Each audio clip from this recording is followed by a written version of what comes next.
We got the fast, which stands for fuel air spark technology, intake manifold, the LSXR 102. It's a very popular manifold.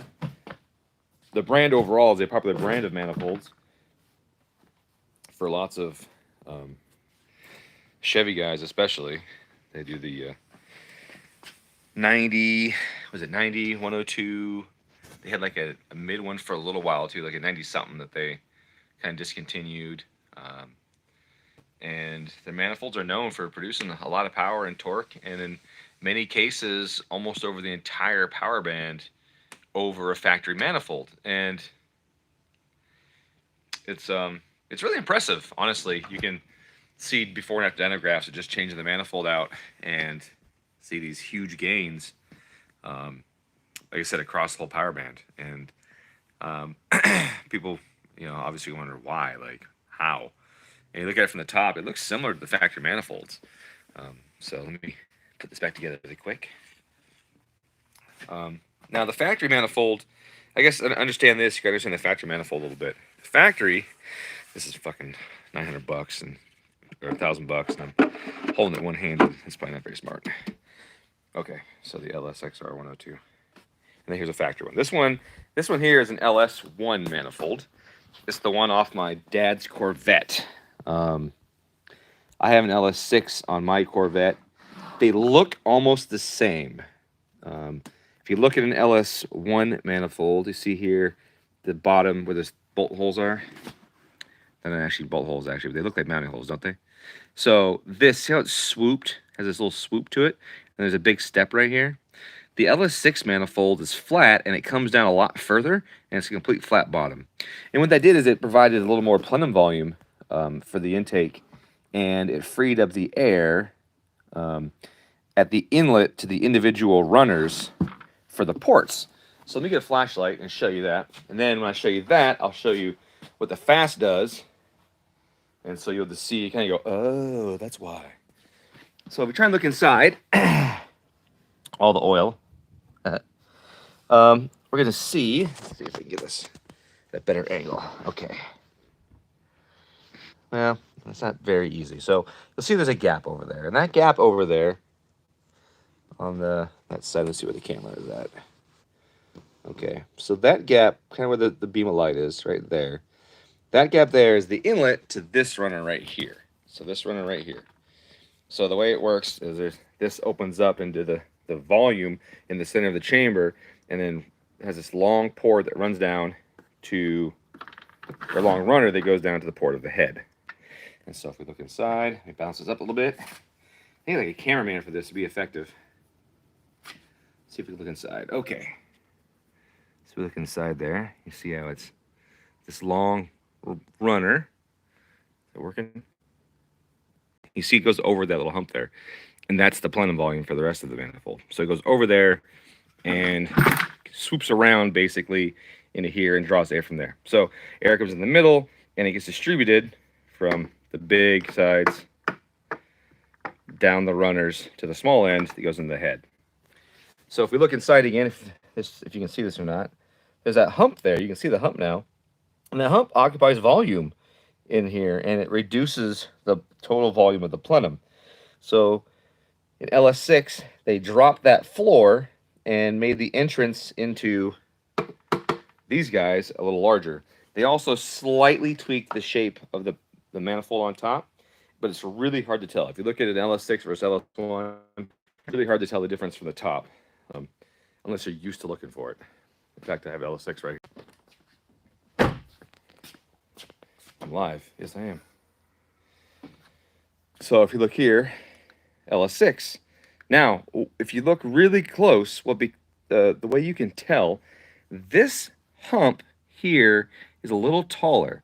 So they brought it up a little more and then dumped it a little more. They put a little more curl on it to draw from the center plenum that they enlarged. But so it sticks up a little more. It's a little bigger hump. It's a little taller than this bracket. It's quite a bit taller than this bracket than it is on the LS1.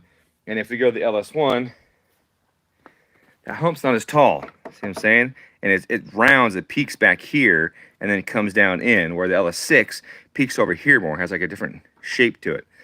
And that's to help it get more air from that plenum. So I'm sure the people at Fast saw the difference there and like, oh yeah, look at that. I bet we can make more. Well, what Fast did that's really freaking cool is instead of having just a two-piece manifold like this might be a one-piece. I think it's two-piece though. Yeah, it was the same. A two-piece. This probably vacuum formed, or let's see if any marks. Oh, wait, there's ejection marks there and there. There, okay, so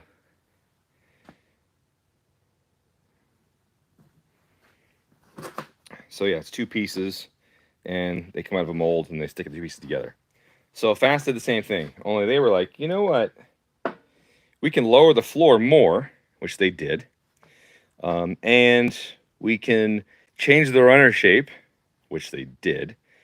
And what they did, what's really cool though, is they made it modular. So the top comes off of it, and this doesn't even do anything technically. All this does is seal the area. That's not the runners. That's not the runners in the manifold, right? Those bumps are not actually runners. That's just clearance for the actual runners, which are below. And this is really cool with the Fast manifold. So now, here are the individual runners, so you can get a better idea of what that other manifold is doing in this, by looking at this. Here's the runner for the port, and it comes up, and it bends, and then big open volume. And if you look, this open area is much larger than the LS1 that we looked at a few minutes ago, and the angle is different. See, this one's drawing at more of a vertical into here. The other one was kind of truncated vertically this way. So the LS1 had to make a full turn and then get air in this way and get up in here. And where this one, they stop the port here, which allows it access to all the air that's back here, over here, and all of that. So the air has an easier time getting in the runner. And then, of course, it's got the classic LS and the Hemis. Hemis have real similar looking ones to these two, actually. The classic taper that they have. Now this one goes to a cathedral port. If you've heard cathedral port and don't know what that means, that's this port. Now, this doesn't look like cathedral. This looks like a rectangular port, but the head, actually the port comes up and then curves. It looks like a little church or cathedral kind of steeple looking thing. Do I have a head I can show you? I mean, I have heads. I have lots of heads. But do I have one that's accessible?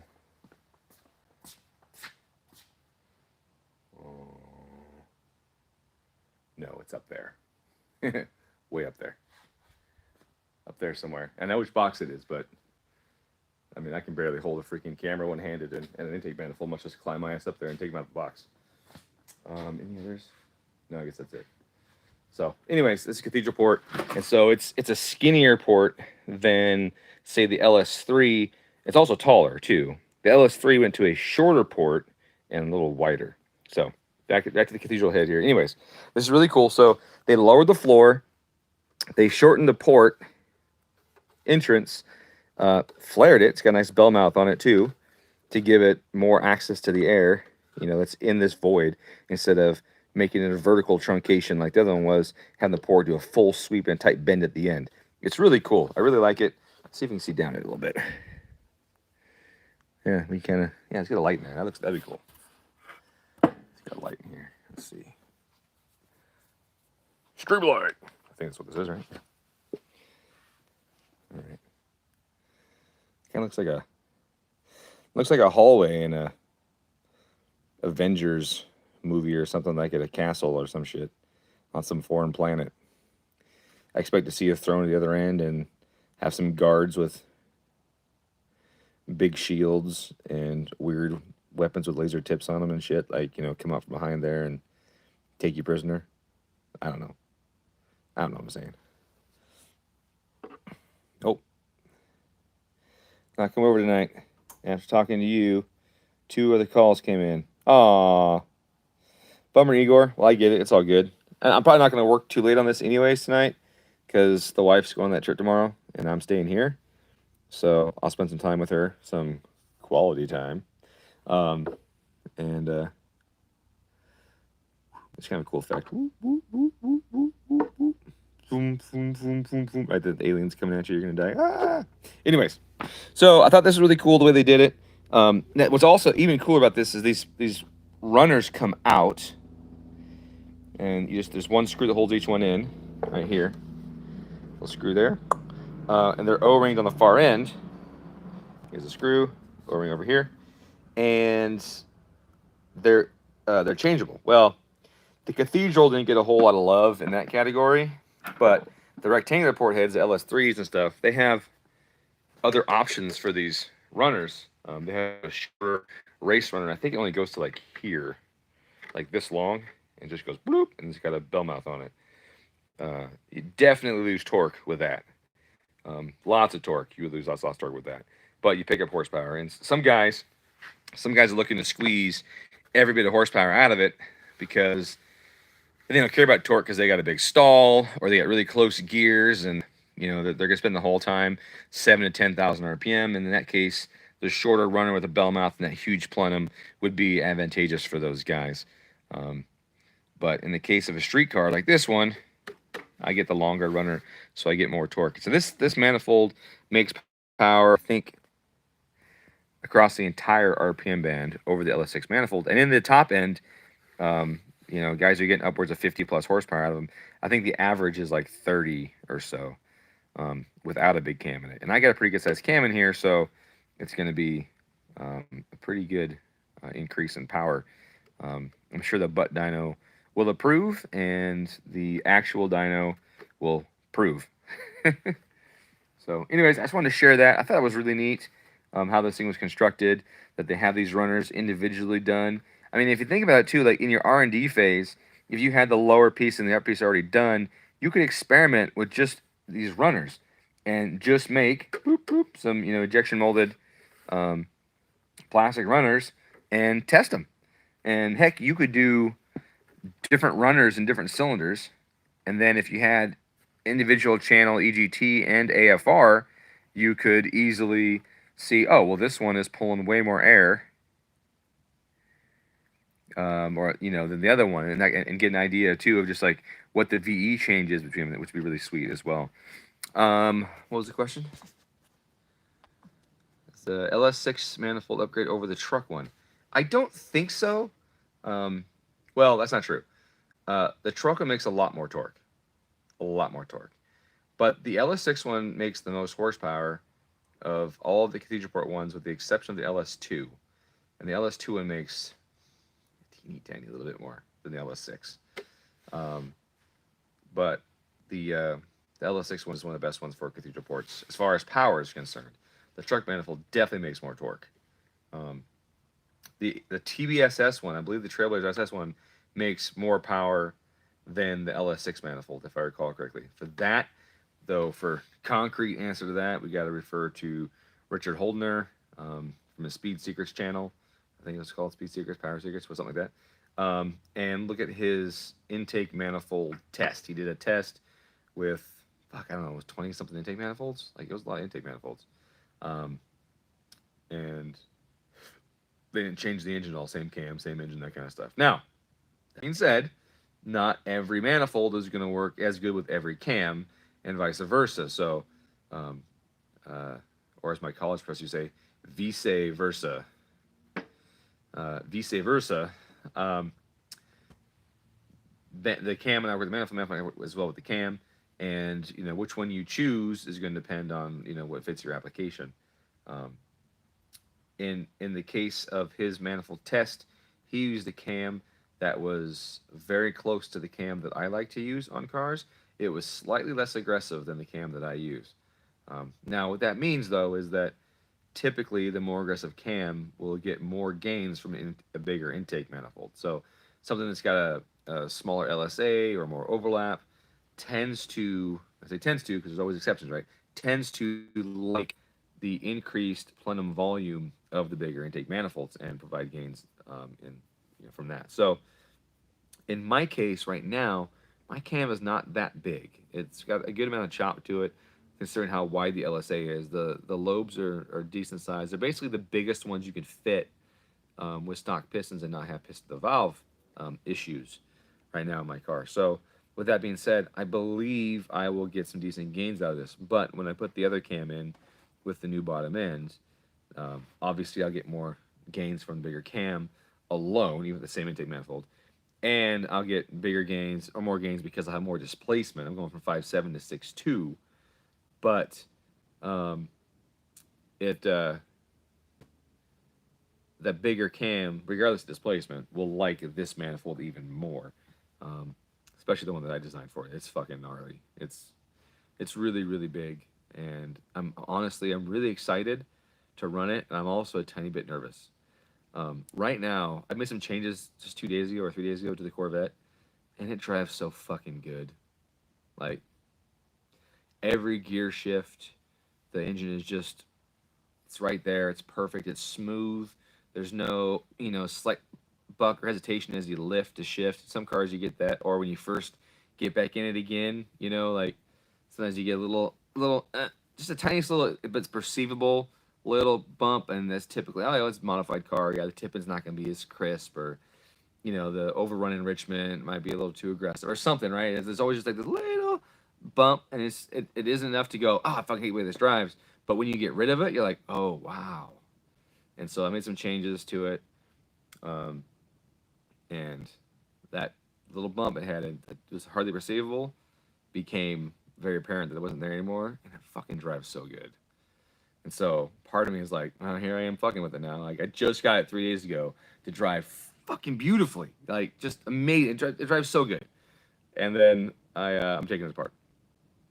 So hopefully, when I put this bigger manifold on here with a bigger throttle body too, like I have oh, it's under the box. I have a 102 millimeter throttle body for it.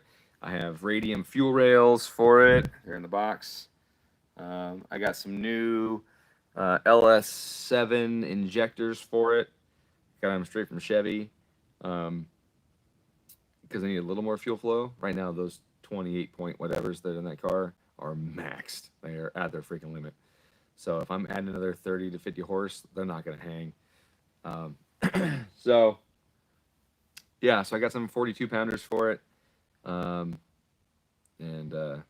Anyways, but I'm hoping for some good gains. I'm hoping I don't make it run like shit, until I can fuck with it enough to work those bugs out. But I think it's gonna be all right. I think the only issue I'm gonna have is that the larger throttle body is gonna mess with idle control, and in the GM software, you set your total surface area or the size of the butterfly, basically how much available area there is for airflow. You gotta set that, and then it equates that to a percentage of the opening, and et cetera, et cetera. And if you don't, you get some weird funky idle stuff. So you gotta do that. But sometimes the exact amount isn't always correct. What intake manifolds do you expect work best with my cam? So my cam, uh, Anton, he's in chat right now. Anton R. He's got my cams in it right now, and he's on. Stock STI, right? Or did you go to the what manifold you got, Anton? I forgot. No, I'll get to your question in a second. What intake you got on there? Aren't you on the factory intake? Just rotated or something? Forester. Oh, the NA Forester one with the long runners? Or the short runners? Short runners on the TGVs? So it's the bigger Plenum NA one, right? Yeah, okay. So you're on that one. But it fucking loves his manifold. He, at least by the logs that he sent me, it appears that he has better spool with more the short runner on the TG, right, but with the big plenum. Yeah. Yeah, more spool, and it's a bigger cam. Significantly bigger cam than the one he was running. And it's spooling faster. So that's a big plus there. I think that the factory STI manifold is fine. The WRX that I did the 2.3 on with my cams, and the 517 wheel on our dyno on pump gas on only 18 pounds of boost, which is freaking ridiculous, on 2.3 liters even. He's just on the factory, STI 207 intake manifold. I don't know if his is long runner or not, but it's, just the factory. It's the normal plenum volume of all of them. And they did great on that. They're doing good on his. And Kendrick, in his new build, he's doing a really sweet Forester. He has my cams as well, and he's on a Process West intake manifold, but it's not running yet. And a 2.3, it's not running yet, so we don't know how it's going to do on that. But because of the way I have, because of the way I have the valves opening and at a 4-degree offset, um, and the faster ramp rates than any other cam available right now, um, it moves a lot of air really soon, and so I think they're good on anything. And plenum volume really too is also a factor when you get into overlap. And my cams, just like any car with ABCS, the overlap's adjustable. So you're allowed to move the center line of the cam, adjust the overlap to have it suit whatever you have. So adjustable cam timing provides you, more range, I guess I could say, in potentially successful setups. So you're gonna have the cam's nice, and then the small intake is gonna do better at the low end, and the big intake's gonna do better at the high end. But you're still getting a gain from the cams regardless of intake you're on. And one way that I tune them, more ABCS advanced means more overlap. So if I'm at 0 degrees of advance, then I have, with my cams, no overlap. If you're at 20 degrees of advance, then you have overlap. I think on my single ABCS cams at 20, it was like 10 or 15 degrees of overlap at that point. So, um, yeah, so more intake advance means more overlap because the exhaust is fixed on single ABCS, right? The exhaust is fixed and it's closing when the intake is opening. So if I open the intake sooner, that means that it is opening the intake valve when the exhaust valve is still open. If I open the intake later, then I have reduced overlap or eliminated overlap if the exhaust valve is already shut before the intake valve even opens. Cam overlap versus injector timing at low airflow. Better to spray later. No, I know that. The fuck's his name? He's the tuner from Calibrated Success. Greg Banish. I know that he says you want to inject later, but he's wrong, and his excuse for why you want to do it is comically incorrect. Um, he talks about short circuiting the fuel and stuff. It doesn't make any sense. It doesn't exist, at least not in the situation he's talking about. So, myself and many other tuners have found that it's better to spray earlier. When you have, and I'll tell you why I believe it to be true. When you have a huge injector, and the injector sprays whatever fuel, say it needs one's a lot actually. Let's say you need like point something grams of fuel, 0.2 grams of fuel, we'll say, and it sprays, and it's a big injector. It's right. That's it. This short little pulse. If it's a small injector, longer pulse. Okay. So what does that mean? Right. It means a lot of things. One, if you have low airflow in the ports, the amount of air moving by that injector in the period of time that that fuel pulse is happening is the same for both of those situations, as long as you're opening the same, but you're not. The short injector or the big injector opens very short, right? Now, most of these manifolds we're talking about, they're at vacuum. So the air molecules are spaced out really, really far, and they're moving slow past this injector. So I spray fuel in it, and I want that fuel to atomize, and to do so, it's got to take heat and energy, and it's got to experience turbulence, movement of air, that kind of stuff, for the fuel to atomize. Otherwise, it's droplets. So these droplets spray into this thing, millisecond, the same quantity of fuel shoots out really fast. It only hits a few molecules of air. It only experiences a little bit of the air movement during that time, and it all hits the port wall or the back of the valve. Now, in the short injector, it's going, and the air is moving by it, and molecules of air are hitting those fuel molecules, right? And they're grabbing it, and they're transferring heat and energy from the intake charge to the fuel, right? And they're going by, and not as much of it's hitting the port wall. So what does that mean? Well, I need the fuel and air to atomize well. And again, in order to do that, it needs time, it needs exposure to air, and it needs time to get energy from the intake manifold and the port, right? Well, it's going to be it's going to be the port because direct port injection goes right to the freaking back of the intake valve on most stuff. So it would seem to me that in order for my short pulse to have the same amount of atomization as the long pulse, I got to do it earlier and give it more time to absorb heat off the back of the intake valve. Now, another source of heat is during overlap, exhaust gas. When the manifold is in intake manifold is in vacuum, the exhaust manifold is in pressure. At the least, it's atmospheric. So if I have atmospheric pressure at the exhaust valve, and I have 10 inches of vacuum or so in the intake manifold at the intake valve, which way is the air going to flow? Right? High pressure to low pressure. At low flows, there isn't enough and manifold vacuum. The air has very little density, has very little velocity, so therefore it has very little inertia. The exhaust gas is heavy. It's got mass in it from the fuel that it burned before.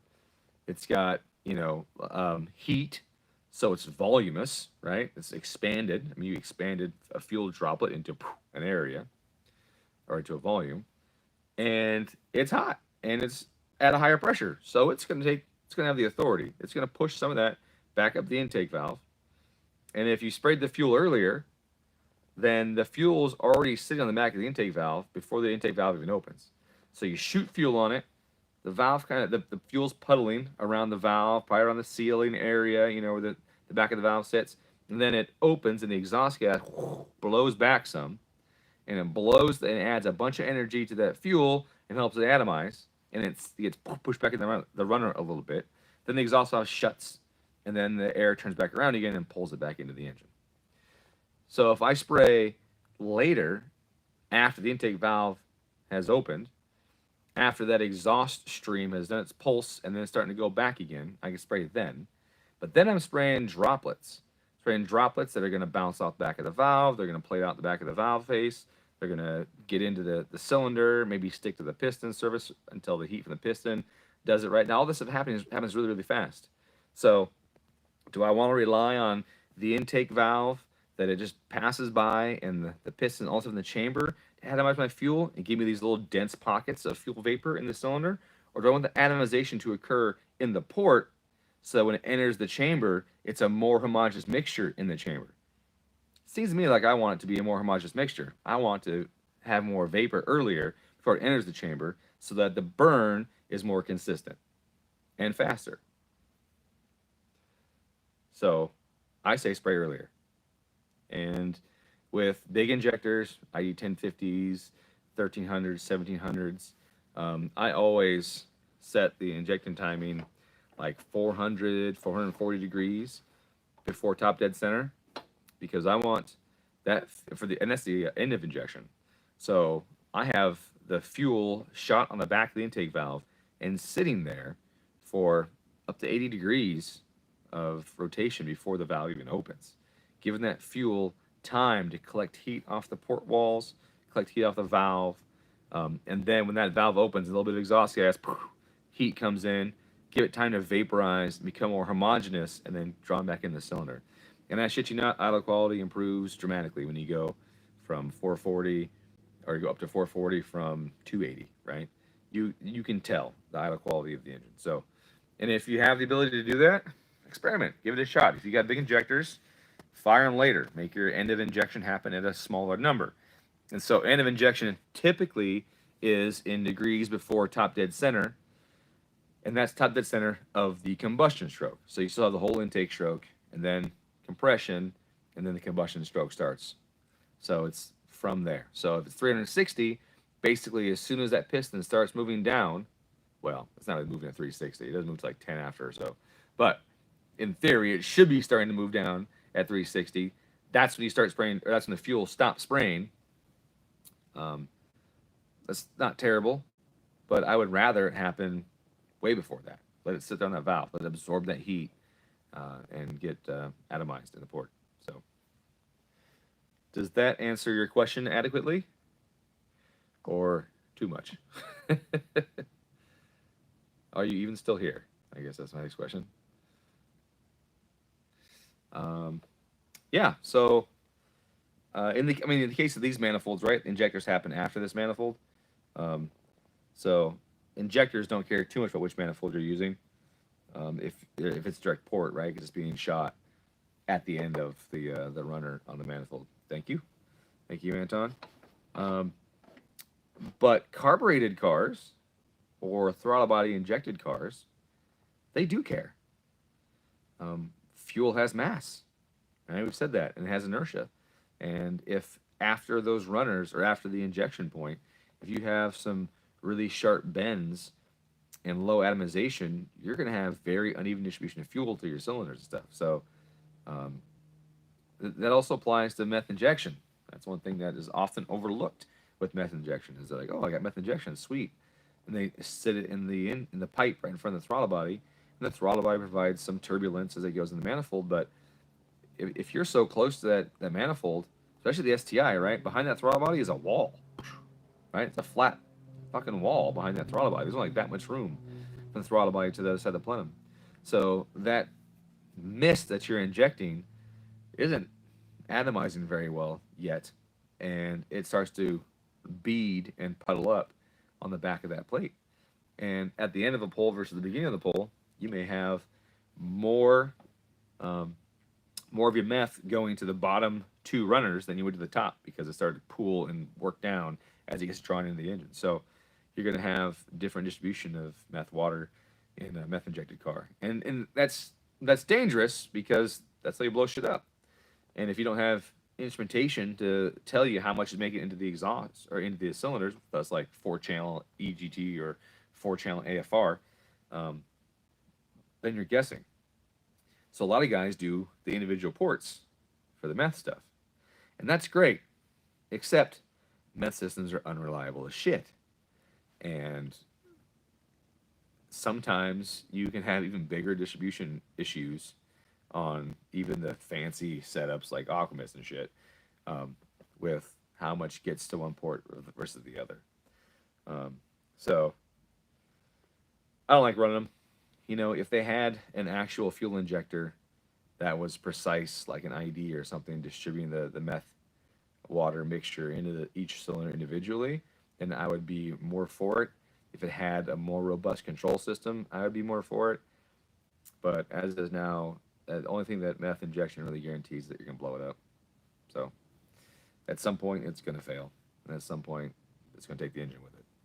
It's going to hiccup. It's going to draw an air pocket when it's getting low, and you're going to turn hammering on it. You're going to blow a fuse. The pump's going to have an air pocket in it because it's sat for a while, whatever. Yeah. And absolutely, 8 injectors is nice, which you can do. I mean, I wouldn't want to inject a meth water mixture with 8 injectors. I'd just do ethanol or race gas. And I think that would be sweet, having staged injection with different fuels. You know, have a nice pump gas 550 factory injector, you know, which we know will do about 360 horsepower at the crankshaft. That's more than enough to drive around and get good fuel economy, get excellent auto quality, the best, good post start, great tip in, and have a car that runs beautifully all the time. And then when you rail on it, the second set comes in, brings some octane with it, with the ethanol, and you can make some freaking horsepower. But that's a system that's complex, requires 2 fuel tanks, extra fuel pumps, second injector control system, etc. So it's kind of tough. And then you just run ethanol all the time, but then you get worse gas mileage, and it's harder to find, etc., etc. You know. Anyways, I saw my wife text me like 15 minutes ago. I should probably text her back, which means I can't stream. Because the way this thing works, as soon as I go hit the text button, it stops the stream. So hopefully you guys got to learn something cool about injection timing and see the inside of the fast, learn something about how the intakes work a little bit, and see the cool construction of it. I think it's really sweet. and this was useful for the 10 or so of you that showed up. I appreciate you guys coming by. Have a good one, and I'll just keep doing these live streams as I find topics that are cool and I want to share with you guys. So thanks. Have a good evening.